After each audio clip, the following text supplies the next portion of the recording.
They are in shock. Oh. He then jumped off stage and everyone cleared like cockroaches to either side of the gym. Oh my God. And as he was storming out, he made eye contact with every single one of them.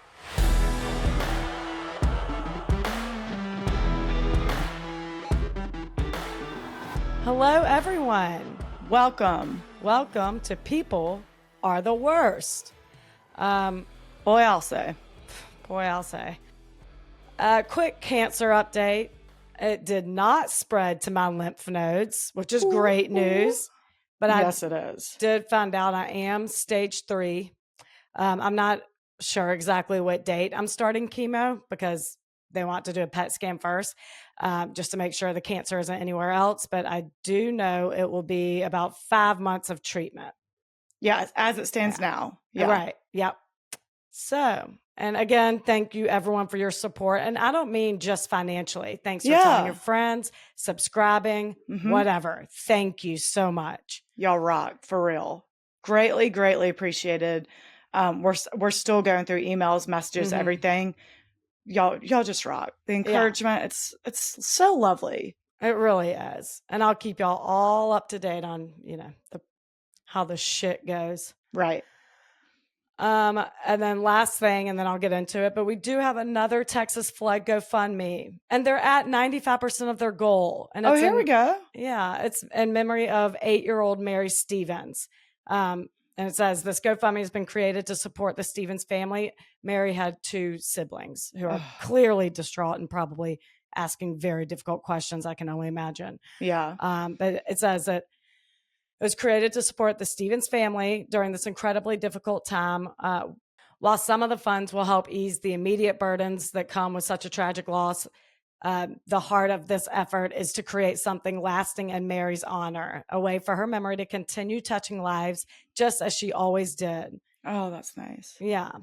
The goal is to carry her light forward into the world and help others in the way she always would have wanted. So if you Google Mary Stevens, that's Stevens,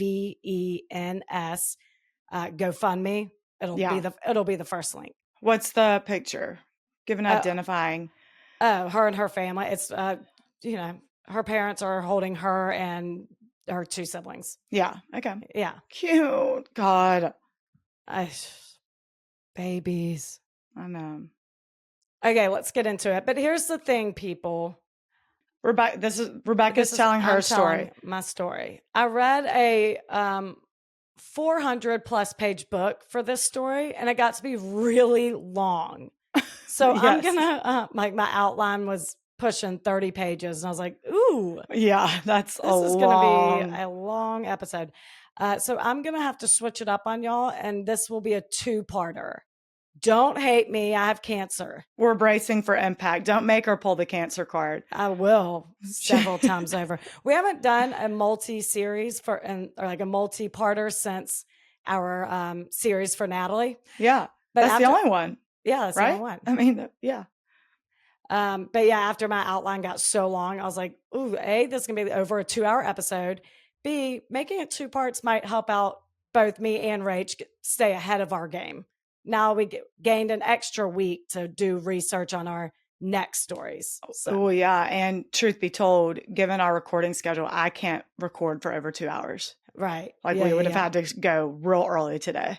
Oh, I know. Yeah. Because again, Rach is still in corporate. And that lately, corporate grind. And lately, my doctor's appointments have been several hours long. Yeah. So it's kind of like I've obtained a part-time job with this. Oh, that's true. Someone said that to me. It's like having cancer is taking on a part-time job. Yeah. Like it's not a full-time job. It's not going to completely control your life, but yeah. You got out of a doctor's appointment the other day, 3 hours later. I know. Without knowing it. I know. They throw things on my calendar. I'm like, what's this? And whatever. And I'm having surgery on Friday. I'm whatever. Yeah. To get my port in. That's not, okay. Yeah. Let's go. I'm sorry. Y'all get it. Y'all are understanding. I'm amped. This is crazy. Yeah, it sure is. I don't even know what you're doing, but I know it was getting to be really long and you hadn't even gotten to the trial or something yet. And I was like, we can do 2 parts. It's fine. So today I am telling you about Anita Woolridge. Okay. You just had an Anita. Oh, yeah, you did. Okay. I did. It was Anita Knutson. That was a couple episodes ago. Mm-hmm. Sources: Kokomo Tribune, Annapolis Star, 3 Days to Live, which is a show about the importance those first, 72 hours are, and a book that I mentioned before, but I'm not going to say the name yet. Oh, okay. On the morning of June 25th, 1998, 21-year-old Anita Woolridge was having a slow morning and decided to sleep in. She went out with friends the night before and had a Long Island iced tea, which is enough to make anyone groggy. Just one? Yeah, and she limited herself to just one because she had a big next day. So she was going to lunch the next day with her boyfriend, Michael, and her grandparents, who I think they were meeting Michael for the first time. So it was a big day. Yeah. And then after lunch, she had to be at work by 3:30. So yeah, one Long Island iced tea, and then she went home. But she was still kind of dragging. Mm. Anita was living with her parents in Kokomo, Indiana. If I'm saying that right, I'm sure I am. Spell it. Kokomo. Oh, I mean, gotta be. Gotta be. No, someone's going to be like, it's Kakama. I was about to say. I'm like, what? Kakamo. You're supposed to emphasize the last syllable. You know what I call it? Oh, sorry, real quick. Speaking of the last syllable, on the last episode when we were trying to come up with a new Kesha wake up in the morning feeling like P Diddy, which apparently is already she's already done, changed it to like care of it. Fuck P Diddy or whatever. Yeah. I said Snoop Dogg, and you said, well, I'm looking for 2 syllables. And I was re-listening, and I was like, that is 2 syllables. I caught that too after I said it, and then I was like, I don't feel like correcting myself now. Oh my God, why didn't I notice that? I was like, wait, what? Snoop Dogg, 2 syllables. I know, and I was like, no, 2 syllables. Sure. I'm like, that's both. That works too. Both work. And by the way, P. Diddy is 3 syllables. So I don't know what I was thinking on all counts. Anywho. Oh my God, what a dipshit. Real dipshit. And I caught it in the moment and I just got late. I just did not feel like correcting myself until I reheard it. And I was like, I should have just corrected myself, whatever. Thank you for that. So Anita was living with her parents in Kokomo, Indiana while working and going to school. And both her parents had already left for work that day. So she's just chilling. And around 10:30. Wait, how old is she? I'm sorry. 21. Oh, okay. So around 10:30 that morning, the phone rings. And it's her uncle looking for her dad, who wasn't there. But while they were having their small talk, the doorbell rang. She told her uncle she would call him right back, but she never did. Oh, shit. When she opened the door, she was a little surprised to see this familiar face standing there. But being her nice self, she greeted him and welcomed him inside. He said he was riding his bike and his tire popped and he desperately needed some water. Now, this was June and it was unseasonably hot that summer and a heat advisory was already issued that day. So without hesitation, she says, duh, come in. And the moment she turned around, she felt an electric jolt into her back. Oh, hell no. He tased her. Fuck that. She fell to the ground and attempted to fight, but he tased her 2 more times, leaving her completely immobile. She couldn't get up, let alone run. She was just at the hands of a monster that she just let into her house.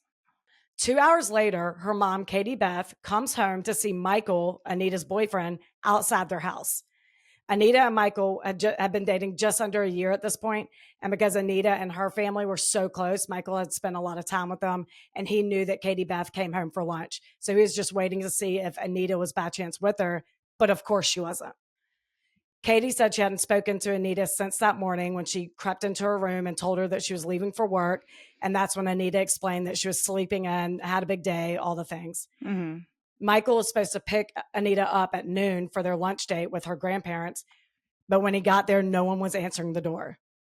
Katie opened the garage and saw that Anita's car was gone. So they went into the house, and the first thing they noticed was blood on the kitchen floor.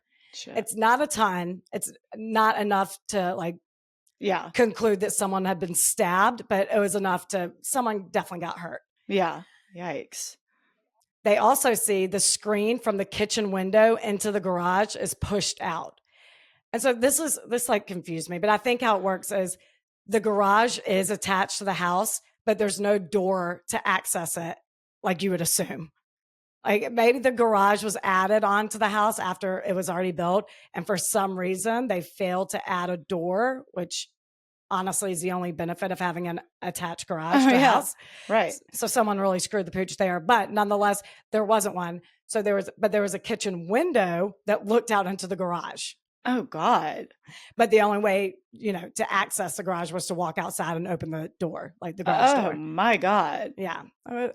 A flawed design, but that's okay. Who planned this thing? Who wants to look out your kitchen window and see a messy ass garage? That's what I'm assuming it was a later addition. Like that was just a window, but then, they just tacked on a garage.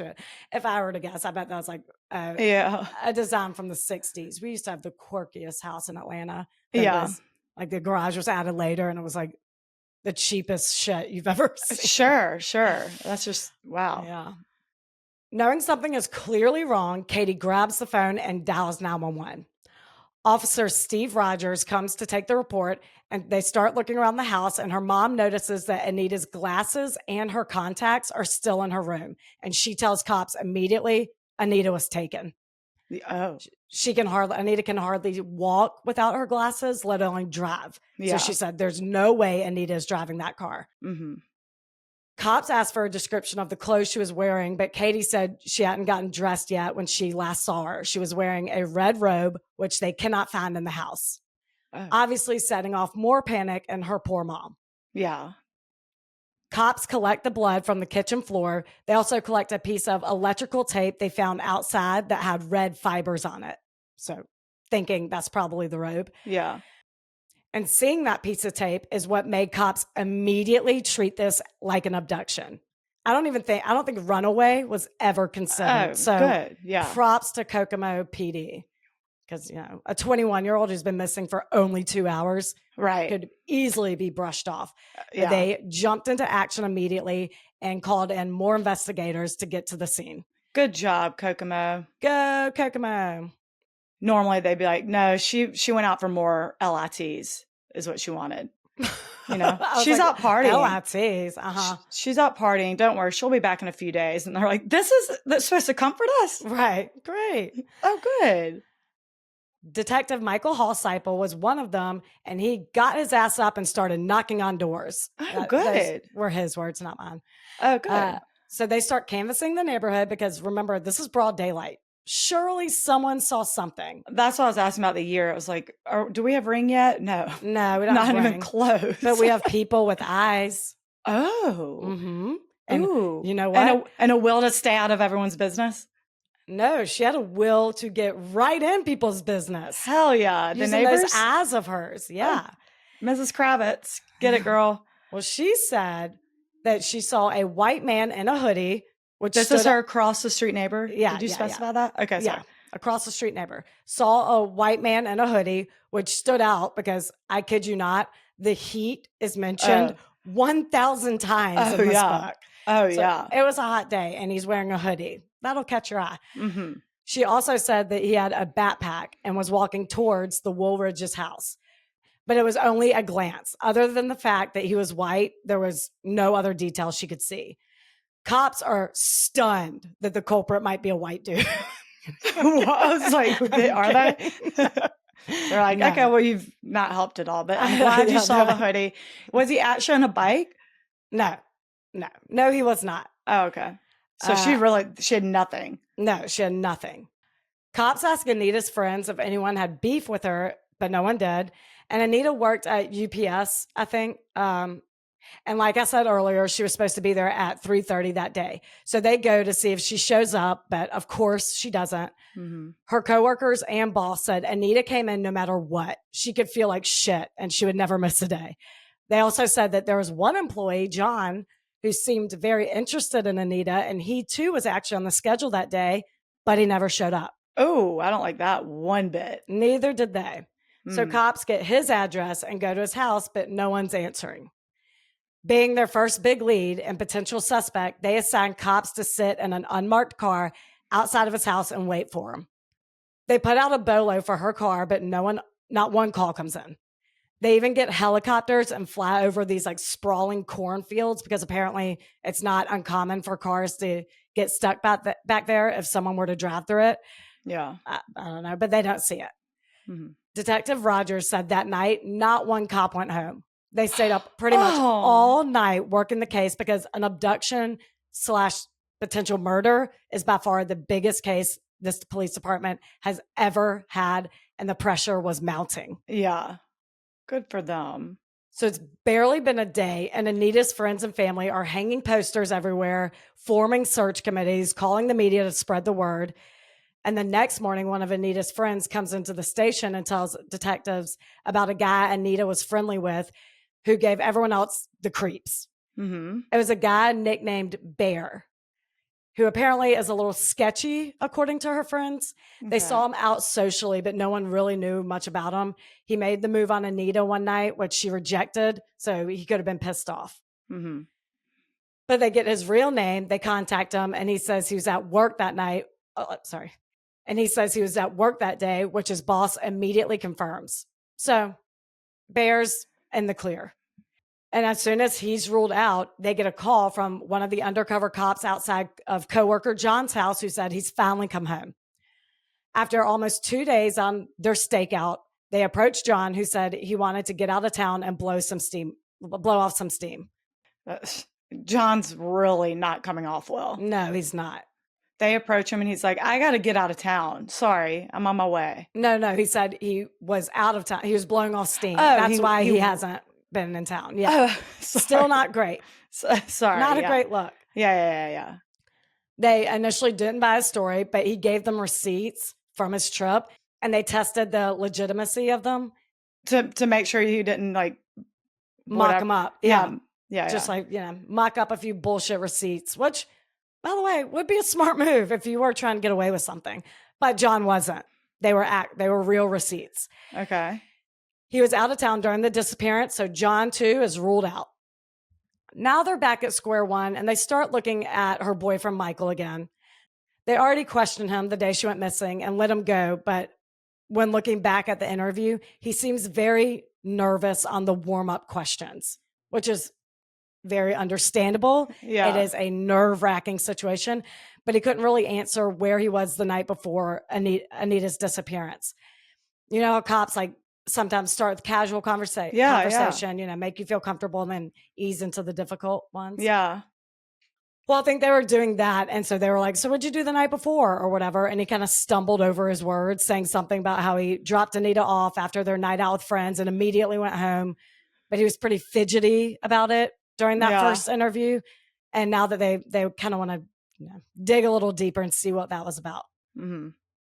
So they bring him in for more questioning. And again, he's being weird about what time he left her house and when the last time he saw her was. So they ask him if he would be willing to take a polygraph, and he reluctantly says yes.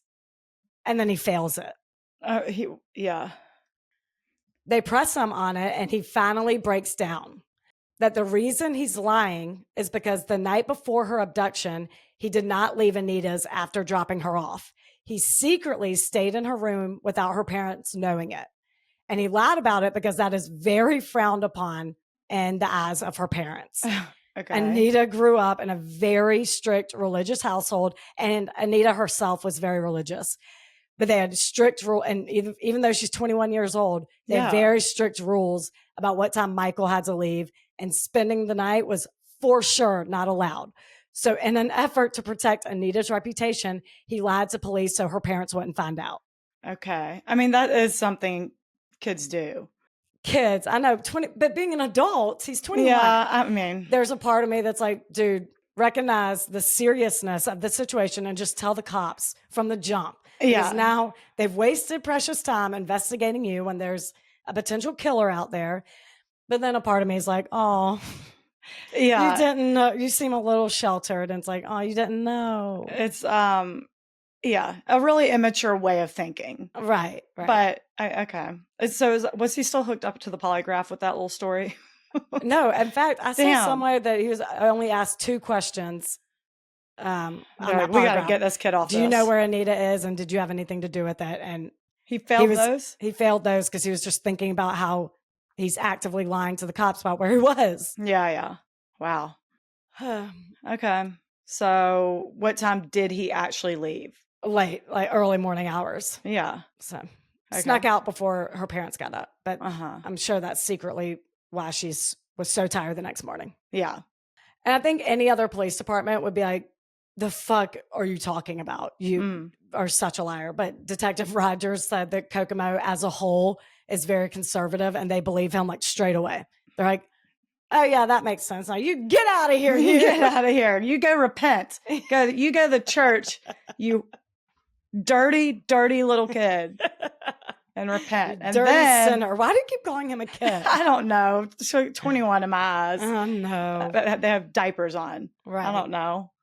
But they felt he was genuine. They put him on. They pretty much rule him out. I hope he's innocent. I really do. Yeah. They put him on the back burner. But now they have no leads and no body. Nothing. So they start branching out from Anita's current life and start looking into like previous social circles, workplaces, all of that. Mm-hmm. They go to this fitness center where Anita worked from 1995 to 1997. And they ask her former boss if she could think of anyone who might do this. And she has to think about it for a little bit because that's been over a year since Anita worked there. Yeah. But then she says, oh, yeah, actually, there is. Oh. She tells police that there was a sketchy ass guy who used to come in all the time to work out. His name is Victor Steele. He's 41 years old, and there's not a ton about his upbringing or background, but I do know it wasn't ideal, his childhood. Him and his siblings shared a bedroom, which was in the attic of their house. And I've seen a picture of this attic. It's not finished. Oh, so God. I know it's kind of sad. It's not a great situation at all. And on top of that, his dad was apparently such an abusive dick that when he died of cirrhosis, Victor laughed. Oh, yeesh. And even years after his father's death, Victor's mom was still so skittish that she would jump whenever someone would walk into a room. Oh, I know. that is really sad. That's how terrified she was of her own husband, which is horrible. Awful. After graduating high school, Victor enrolled in the Navy, where he attempted to go by his middle name of Tom. It's Thomas, but Tom. But instead, his superiors nicknamed him Shithead. Oh. That's not like Tom at all. He's like, I said Tom. Tom Steele. Did you say shithead Steele? Okay. Gotcha. Yeah, man. He apparently said out loud that he was smarter than his superior officers. So you are a shithead. Yeah, that's not going to go over well. When your balls are in their hands, yeah, they're going to call you shithead. Shafid. Yeah. So he thought highly of himself, and having a God complex doesn't gain you too many friends. And it made him very socially awkward. Even in college, he eventually went to Indiana University, great school, and majored in accounting. Wow. But he didn't really find his crew there. He found no one there. After graduating, he had various jobs, but he couldn't really keep them. He worked at H&R Block at one point. He was actually a dispatcher at a local community college. But his dream was to open a bookstore one day. Then in 1984, this bitter, pissed off 28-year-old virgin decided to go to his 10-year high school reunion. Wait, did you confirm that he was an incel? Oh, yeah? Yes, I did. Thank you. Okay, here we go. People he went to high school with called him a loner, so everyone was pretty surprised to see him there. But it's because he had a little message for everyone. Oh, shit. And I got to say, I really didn't think this part of the book was real. But in the beginning, it does say that they actually interviewed people he went to high school with. And this happened. Oh, okay. Yes. I'm so nervous. Was this a listener suggestion? Oh, I don't know. Okay. Maybe not. Never mind. Interesting. That would be crazy because I found this very randomly. Okay. We got a flood of emails and suggestions, DMs, whatever. And I happened to be going through them a while ago, just get a synopsis, see what they were about. And I feel like one of them was like the listener said, please do on this incel loser, like something like really. But I don't know if I even looked into it, but I was like, I just recently feel like we got that suggestion. I need to, okay. I'll search emails and thank whoever. I don't know. No, I don't know, but that's not where you got it. Okay. Yeah. Carry on. What did he have? What message did he say? Best of luck at the next 10 years? Uh-huh. It was a sweet message. I've No, missed in y'all the all. middle of the reunion, he got on stage and yelled into the microphone for everyone to shut up. Oh my God. I need to reiterate, yelling.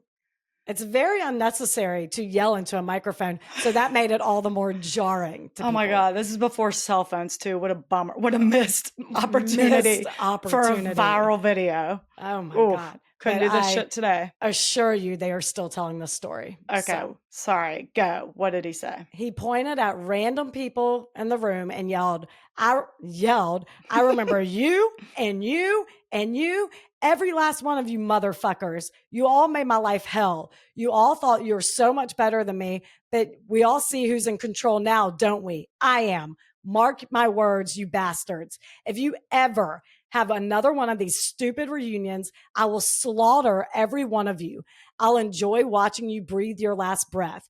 Consider this your one and only warning.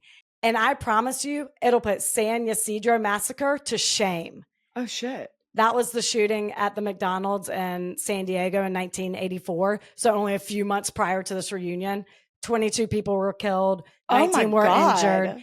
And at the time, it was the deadliest mass shooting by a lone gunman in U.S. history. Oh my God. Now surpassed by several others, unfortunately. But it does remain California's deadliest mass shooting. Wow. Are people just sprinting towards the exit? They are in shock. Oh. He then jumped off stage and everyone cleared like cockroaches to either side of the gym. Oh my God. And as he was storming out, he made eye contact with every single one of them. I have chills. I hate this so much. And that was the one and only reunion that Taylor High School class of 1974 ever had. Oh, I feel bad for them. I know. Well, I'm sure they, meet up amongst many groups, but and they're like, literally, this is top secret, classified, small reunion. Don't tell a damn soul about it. It's certainly not going to be school sponsored event. That's for hell no. Sure. Holy shit. So very creepy incident. And it's determined that seeing the fear and shock in everyone's eyes as he was doing this is when he developed his taste for blood. Mm-hmm. He loved that control and that terror. Shortly after this, Victor was convicted of kidnapping and raping a young Indiana University student. Oh. He was stalking this girl, waited outside her house for her boyfriend to leave. Then he knocked on her door. Very similar. When she answered, he forced his way in and raped her by knife point. He then made her walk around Bloomington with him and pretend to be his girlfriend. What? Very bizarre. And if she didn't obey, he said he would stab her. Oh my God. She somehow escaped and ran into a nearby restaurant and called the police. He was sentenced to 20 years in prison for this, but was out on parole, and I believe less than 10. I think it was 8 years. Oh, damn it. Fucking oversight. And he was living with his mother in the same attic he once shared with his siblings, which was not too far from where Anita lived. Okay. This is a hell of a lead from the gym, the boss at the gym. Mm-hmm. Wow. There's not a chance he's gonna get out and not do that again. Right. I mean, except worse. I mean, like, if she hadn't escaped, what was the plan? Right. Whatever. Okay. We'll get to what his likely plan was. But okay. Well, we might know it with poor Anita. Right. Well, after his release, he joined this gym where a majority of women worked and were all reportedly creeped out by him and kept their distance. But Anita didn't see any reason to be anything but nice to him, so she engaged with him. Mm-hmm. People often question why she was so nice to people that others found strange or annoying or creepy, like this Victor guy and that bear guy. Yeah. And her answer was always, because why not? Like, it's easy to be nice to people, which she's right. It's right. It's nice that she only saw the good in people. But everyone has their limit. And while she saw no reason to be short or standoffish towards Victor at the gym, there were a couple of times outside of work she saw him. And according to her friend Jamie, that's when she kind of started getting a little eerie vibe. Yeah. Like they would be at a random place, like coffee shop, walking down a residential street, and he would suddenly appear and be like, "Hey, Anita, what's up?" Oh, no. And it's kind of like, well, I never saw you before working at this gym. And now all of a sudden I see you pretty All the often. time. Yeah. I don't At like it. random places. So, and she didn't panic. It wasn't panic worthy, but noteworthy, her Yeah. friend said. Yeah. Anita's former boss also said that there was more than one occasion when someone was working by themselves and he was the last one in there. And as they were closing up for the night, they would catch him hiding. Oh, no. More than one occasion, he would be hiding in the gym as they were closing up. What the No. hell? I mean, Get out of here. because he's living at his mom's in an attic. Right. Of, It's just, it's a more comfortable place to stay, I guess. Shower. that is such an Temperature control. innocent conclusion from you. Oh. I think he had way more ill intentions. Of course. But, well, I was also going to ask, like, so they would let these young girls close up by themselves?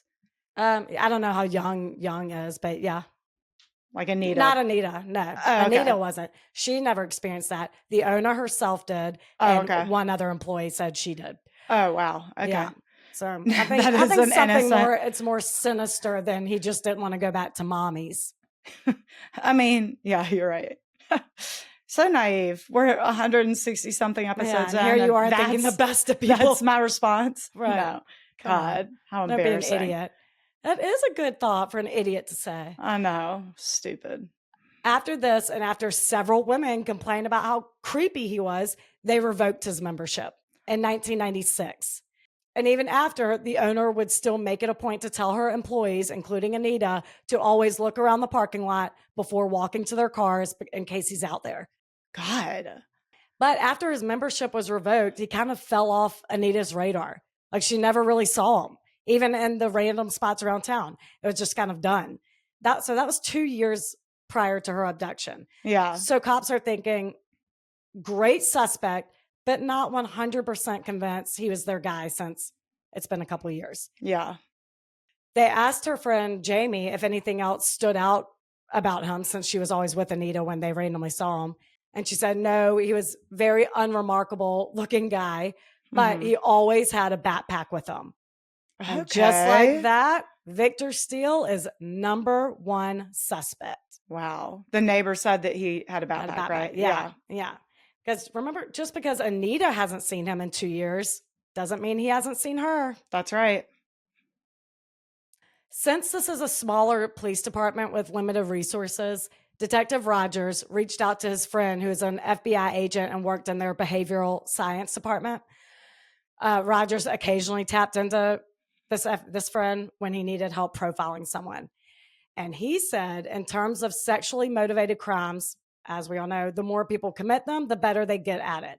They learn from their previous mistakes and what got them caught. And sadly, what got Victor caught the first time was the fact that his last victim lived. Oh my God. So if the criminal is released from prison and commits the same crime, that victim is always in more danger. Yeah. And they have to be very careful investigating him. Yeah. So given the circumstances, the FBI offered to send out a national bulletin on Anita and her car. They knew Victor had a red pickup truck, and they know his last known address is his mother's. So they start surveilling the house, and after a few days, they see no sign of his car. But assuming he'll come back, they have a team of undercover cops watching his mom's house 24/7. Mm-hmm. 6 days later is their first big break. Not too far from Victor's house, they find Anita's car. It was in a housing development in Howard County, and they get this overwhelming feeling that Anita's in the trunk. Oh, shit. But luckily, she isn't. Oh, my God. However, what they do find in the trunk was her red bathrobe and a bunch of zip ties. Oh, and the God. hunt is now on.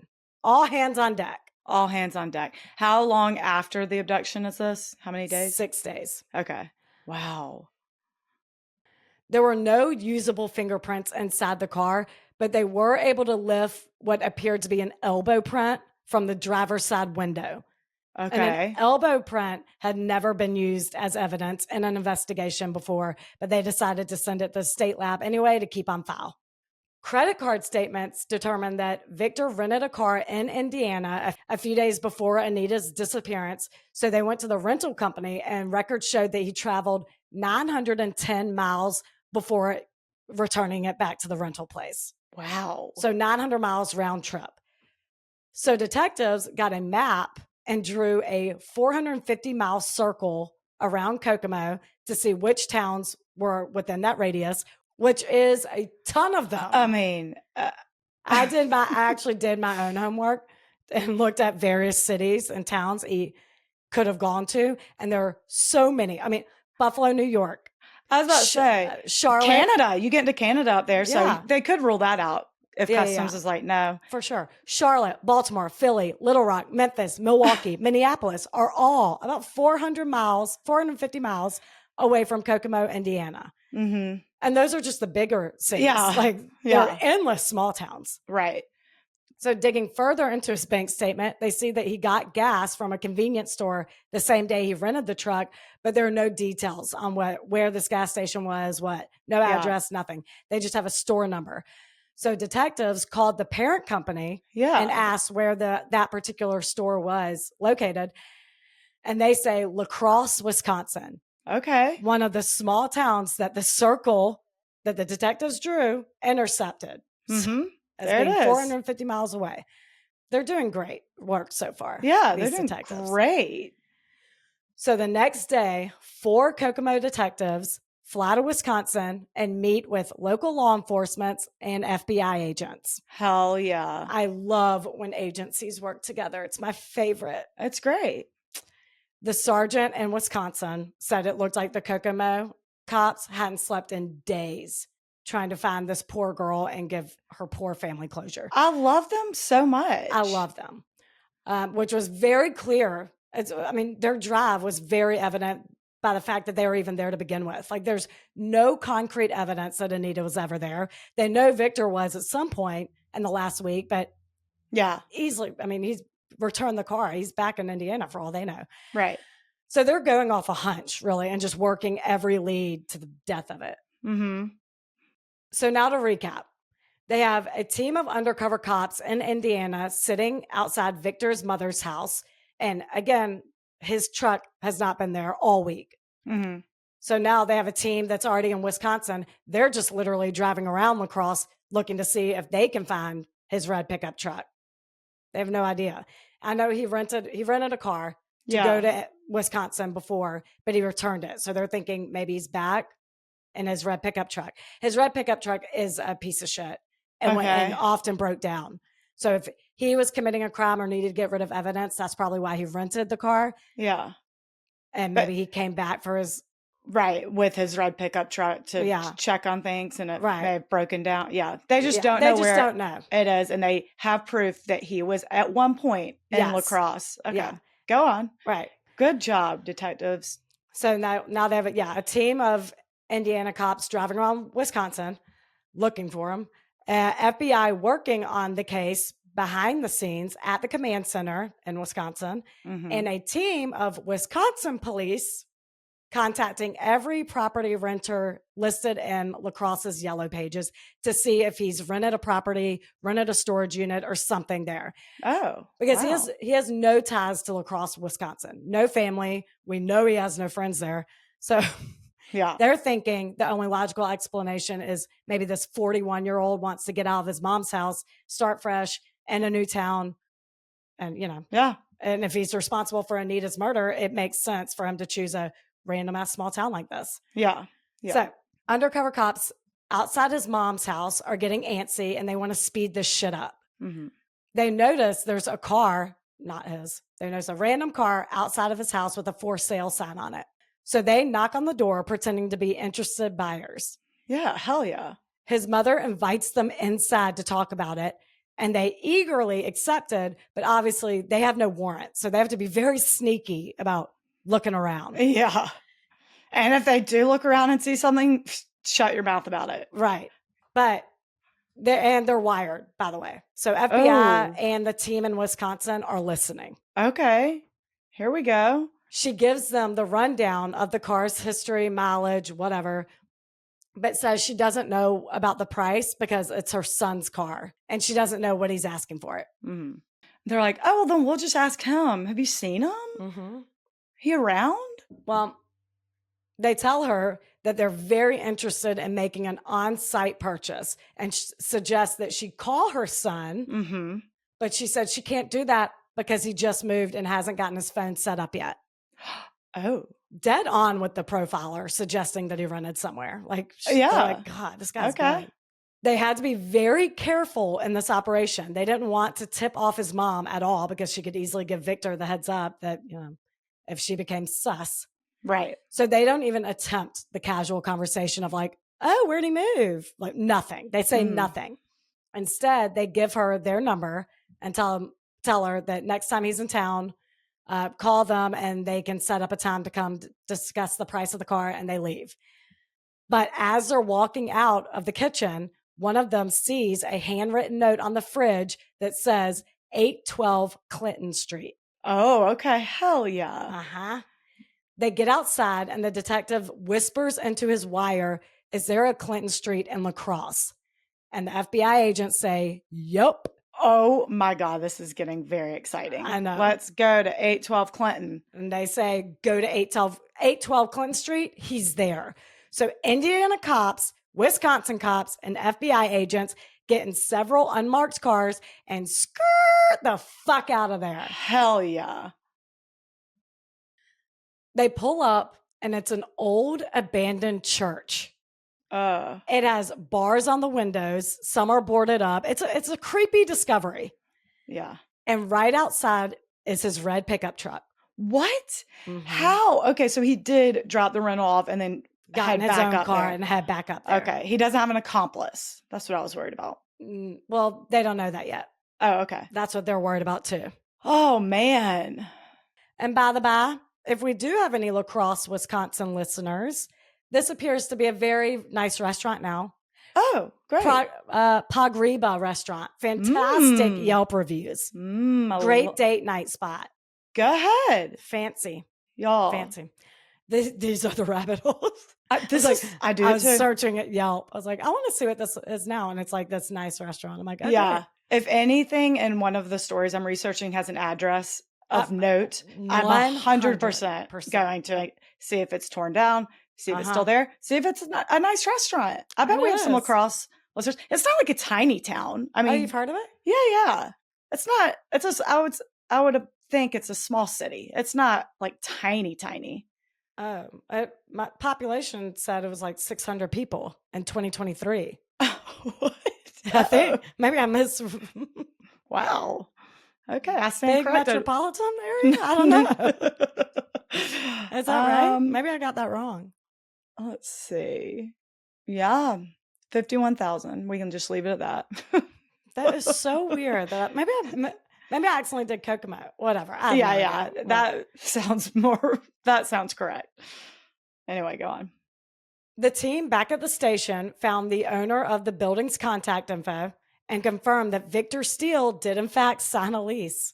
For this abandoned church? Yeah. Yeah. And it's not like hundreds of years old abandoned.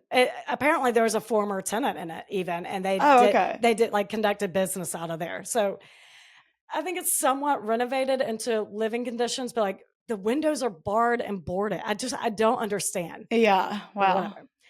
So they're putting together a search warrant, which can take hours, but obviously they can't enter without it. So they sit outside in their unmarked cars waiting. And as they're discussing the plan, he walks out. Oh, hell yeah.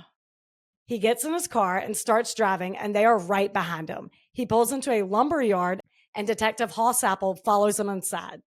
He stands next to Victor at the checkout line when he hears him order several pieces of like long planks of wood. Mm-hmm. And Hallsapple said he got a chill immediately when he realized, oh my God, he's building a coffin. Oh, that's what I was just scared of. Oh God. He immediately gets back to the car and tells the other cops and radios to the ones in Indiana what he just heard. And they're watching Victor Steele load the back of his truck with all this lumber. And they send uniformed officers in patrol cars to park along the route back to the rental property. Okay. So Victor's going to pass them. The undercover cops are going to pass them. They're going to pass several cops on the way. Okay. They're putting backup in place before they decide if they need it. And now Detective Rogers, who's the lead in this investigation, has a very difficult decision to make, whether or not to let Victor re-enter the church, or should he have him pulled over right then? Okay. The downside to pulling him over and making a preemptive arrest is that if Anita is not in the church, there goes pretty much any hope of ever finding her. They know, based on his past, there's no way he's going to cooperate with them. He's been to prison before. He does not like cops. He actually successfully sued Indiana Department of Corrections for unfair treatment during his last prison sentence. I don't have the details of that. Oh, man. There's no way in hell he's going to tell them where she is. Yeah. On the other side, without a body, they have to consider that she might be alive, but there's a good chance she won't be for much longer if they let him re-enter the church. Right. And the thought of being right outside the building, just waiting on a warrant as she's potentially being murdered, was too unbearable. So he radios to fuck it, pull him over. Yes. Mm-mm-mm. And a patrol officer on one of the side streets immediately flips on his blue lights and pulls him over at an intersection. Victor sees the blue lights in his rearview mirror, then looks ahead to see 3 more patrol officers pulling out the other corners of the intersection. Okay. No high-speed chase today, Vic. Nope. He is completely surrounded. Good. Special Agent David Fitzgerald approaches Victor alongside the uniformed officer, and they tell him that they're working on an investigation in the area, and they saw his Indiana plates, and they asked why he's in Wisconsin. And he says he's just on vacation. So they ask where he's staying, and he says he's sleeping in his truck. And the FBI agent says, well, we've been tracking you all week, and that's not true. But lying gives me my probable cause, so put your hands behind your back. Yes. You fucking creep. We have some questions. Hell yes. Mm-hmm. Initially, Tom thought he was being arrested for not registering as a sex offender when he moved to Wisconsin. Oh, well, yeah, you're in trouble for that too. Yeah, let's tack that on. Let's do that. But then they asked about Anita, and he immediately asked for an attorney, to which they say, sure, we wouldn't believe you anyway. But just a reminder that if you did something to that girl, you are not getting out in 8 years. This will probably be the last day you see sunlight. Hell yeah. He literally said some version of that to him. Good. Great. And as soon as they're wrapping up the interview, the sergeant walks in with a signed warrant from the judge. Oh my God, this is really panning out. They said this is unbelievable how local and federal cops worked so well together on this case. I love it. Everything kept falling into place. Good. So FBI agents tell everyone to suit up. It's time to force entry into this church. Oh my God. Cute little church. Okay. They get their tactical gear on because they have no idea what's inside. Bombs, a team of armed accomplices, booby traps. They have no idea. So FBI SWAT team surrounds this church, and before making entry, they told 2 Indiana cops that they earned the right to go in first after all their hard work. That is so great. Good. I know, it's so nice. So Detective Hallsapple. It's also the most dangerous. So go ahead. No, they're not scared. Please. I know. I'm just kidding.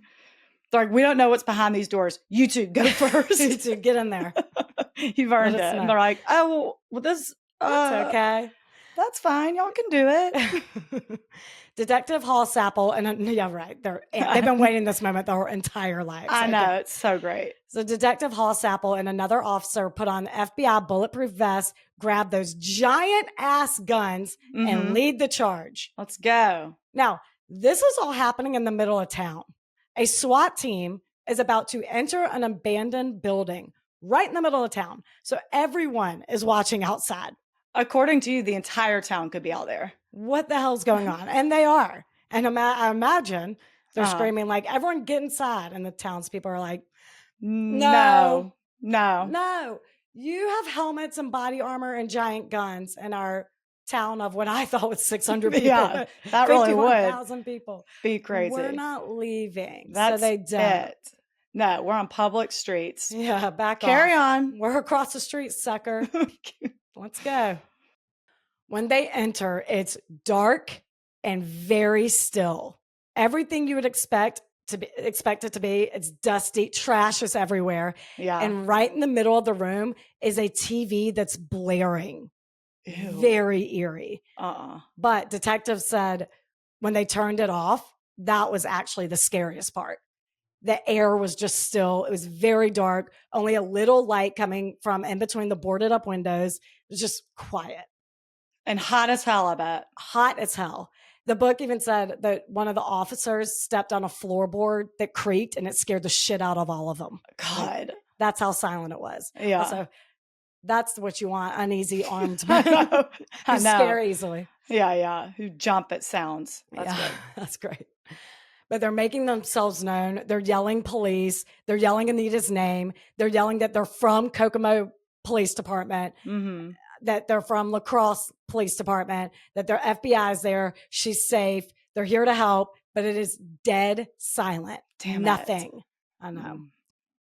And as soon as they're thinking, fuck, Detective Hallsapple sees a steel cabinet out of the corner of his eye. Oh, God. It's on the floor with a knife wedged between two handles. So he calls everyone over, and they all have their giant guns drawn at this cabinet as Hallsapple pulls the knife out of the handles. Everyone's in position, and when he rips it open, a terrified Anita jumps into his arms, sobbing, and yells, "I knew you would come for me." Oh my God, I have the biggest chills. I know, I had to say it without crying. I cannot believe that. Every cop and FBI agent in there began to cry. Oh, I love this team. I know. And Anita, go girl. Wow. They were under so much pressure and so sleep deprived. It was just a release of emotions for all of them. I get so teary when I think about it. Oh, wow. And they fucking rocked it. After 8 days of captivity, Anita has been rescued. Thank God. And as they're carrying her out of the house, she's begging for them not to let her go. And there's a video of them carrying her out. It is so emotional. You can see how hard she's holding Detective Hallsapple. And her head is just buried in his chest. And I can only imagine how scared she is. Yeah. When they put her in the ambulance, he said that he had to pry her clenched hands off his neck. Oh, my God. Since the media was already outside filming all this, they rushed Indiana PD to the Wooldridge's house back in Kokomo to let them know that she's been rescued, not recovered, rescued, so that they didn't see it on the news. But not knowing what was going on, all they saw were a bunch of cop cars pulling into their driveway. Oh, yeah, but they're freaking the fuck out. Terrified. Anita's mom, dad, and brother ran outside, braced themselves for terrible news, but the cop jumps out and yelled, "We got her and she's alive." Oh my God. I know. This is the best investigation I've ever heard. I mean, it's so exciting. Since finding her car on day 6 or whatever, they actually kind of already knew she was alive. Oh. What tipped them off was the fact that the zip ties found in the trunk were all cut. And the FBI profiler said that's a very good indication that he hasn't killed her, because you don't cut zip ties off a dead body. You cut them off a victim who needs to help themselves get out of the trunk or assist their abductor in doing something. So they're like, oh, wait, we need to find her ASAP. Time is of the essence. So they asked her why she wasn't screaming when they entered the church. And that she said that's because Victor had pretended to be the cops before to test her. I thought about that. I was thinking that, like, why wasn't she screaming back when they're announcing themselves? Yeah, because he's a true fucking monster. She thought it was him. Oh my God. I know. So they have this asshole in custody and they ink his elbow, and it matched the elbow print that was on the driver's side window of Anita's car. I mean, you would never think, you know exactly how he was sitting too. With the window down. Yep. Wow. No, with the window up. Either way it works. Yeah, right. You just rest your elbow. Yeah. Yeah. They get her to the hospital, and in a rescue like this, her parents can't come immediately. They have to get her checked out, hydrated, stable, gather all the evidence, get her statement. So they were doing getting everything in order, finishing out their investigation. And we're going to put her up in a hotel room that night and then fly her back to Indiana the next day to her parents. So since her mom couldn't be there, one of the FBI agents' wives stayed with her all night and even went to Walmart to buy her new pajamas, toothbrush, face wash, anything that she would Perfect. need for the night. It's just so nice. And obviously a female social worker was also there who didn't leave her side the entire time. Yeah. Wow. Once she was stable and had taken a shower, which she immediately requested, she put on all her new clothes. She put on her new clothes and they wrapped her in an oversized, warm FBI jacket, which she still has till this day. Oh, that's awesome. And she says, okay, I'm ready to talk. And the horrifying things that asshole did to her will be discussed in next week's episode in part 2. The fuck up. I take back that we can do 2 parts. Never mind. Let's go. Let's get into it. Let's get into it. Holy shit. Wow. Oh, both of us. Same time. Damn. Did you like it? Yes, that is really good. By the way, the book that I sourced at the beginning of this is written by Anita herself and Angela Rogner, and it's called 8 Days in Darkness. Oh my God. Oh my God. I want to read it. Yeah, you should. It's crazy. I'm scared. And now Rach is late to a corporate job meeting. So I'm going to do the customs and the Patreons by myself. Custom is from Ella. I want to give a birthday shout out to my cousin, Sarah. She introduced me to People Are the Worst and also unwittingly jump-started my true crime interests. When I was 12 years old, she took me to work with her as a police dispatcher. Shut up. I want to hear all those stories. While we didn't catch any high-stakes calls, people's mundane and absurd reasons for phoning us that day confirmed one thing. People are, in fact, the worst, except for Sarah. No, that they are. I'm interested in those too. That's funny. Happy birthday. Love you. Thanks for helping me tolerate our family. Oh, okay. Sarah's the type of cousin that you talk shit about the rest of your family with. I love that. Thank you, Sarah. Thank you, Ella. Patrons. Monica, Olivia, Cheney, Keely, Belle, Margaret, Dave, Riley, Amanda, Ashley, Sarah, Megan, Carrie, Cheryl, Catherine, Nikki, Nicole, Amy, Kate, Amy, Deborah, Layla, Casey, Rachel, Lisa, Mary, Italia, Megan, Seraphine, I hope I'm saying that right, Heather, Lisa, C. Bowerman, Amelia, A. Smiley, Jody, Rachel, John, Caroline, L, Madison, Ashley, Laura, Lauren, Maxine, and Heidi. Wow. Thank y'all so much. I really, really appreciate more than ever that y'all are joining Patreon. And sorry, I'm butchering your names. It's kind of awkward to do the ending by myself. But just know that I think y'all are the best and people are the worst. Bye.